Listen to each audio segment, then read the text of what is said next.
Hello കൂട്ടുകാരി, എല്ലാവർക്കും നമസ്കാരം. നമുക്കിന്ന് വെണ്ടയ്ക്ക മെഴുക്കുവരട്ടിയൊക്കെ കടുക് താളിച്ചിട്ടുണ്ട്. നമ്മളിതിലേക്ക് വെണ്ടയ്ക്ക ഇട്ട് കൊടുക്കാം.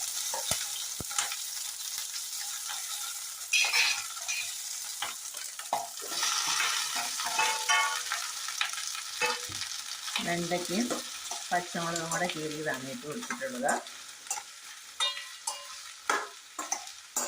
വെണ്ടയ്ക്ക എണ്ണയിൽ നന്നായിട്ട് വാടി വരുമ്പോൾ നമുക്ക് ലേശം ഉപ്പ് ചേർക്കാം. എണ്ണയിൽ കിടന്നൊന്ന് ശരിക്കും ഒന്ന് വഴന്ന് വരട്ടെ. മസാലക്കറി നമ്മുടെ വെണ്ടയ്ക്ക മെഴുക്കുവരട്ടിയാണ്. ഇനി വെണ്ടയ്ക്കയും പച്ചമുളകും എണ്ണയും മാത്രം മതി. കടുക് താളിച്ച് അതിലേക്ക് നമ്മൾ വെണ്ടയ്ക്ക ഇട്ട് കൊടുത്തു. വെണ്ടയ്ക്കയോടൊപ്പം തന്നെ പച്ചമുളക് കീറിയതുണ്ടായിരുന്നു. ഇനി നമ്മളിതിന് ആവശ്യത്തിന് ഒന്ന് വാടി വന്നു കഴിയുമ്പോൾ ആവശ്യത്തിന് ഉപ്പ് നീരും കൂടെ ഉപ്പ് നീരും കൂടെ ഒഴിച്ച് കഴിഞ്ഞാൽ നമുക്ക്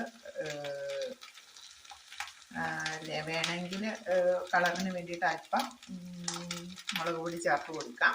പച്ചമുളക് ഇട്ടിട്ടുണ്ട് എരിവിന്. സ്വല്പം കുരുമുളക് പൊടിയും കൂടെ ചേർത്ത് കൊടുത്തു കഴിഞ്ഞാൽ ഒരു സ്പൈസി ആകും.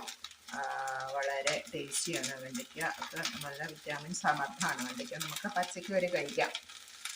നമ്മുടെ വീടുകളിലൊക്കെ ഗ്രോ ബാഗിലും പച്ചക്കറി തോട്ടത്തിലും അതുപോലെ ചെടിച്ചട്ടിയിലൊക്കെ നമുക്ക് വെണ്ടയ്ക്ക വളർത്താവുന്ന ഒരു പച്ചക്കറിയാണ്.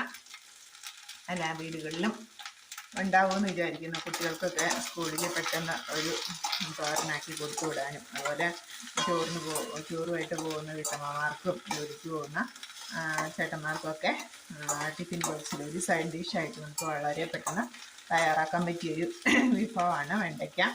അതുപോലെ വെണ്ടയ്ക്ക കൃഷിക്ക് അധികം പരിചരണമൊന്നും വേണ്ട. നമുക്ക് ഗ്രോ ബാഗിലോ ചെടിച്ചട്ടിയിലോ വെച്ച് വെള്ളം ഒഴിച്ച് കൊടുത്താൽ മതി. അങ്ങനെ അധികം വലിയ കേടൊന്നും വരാറില്ല.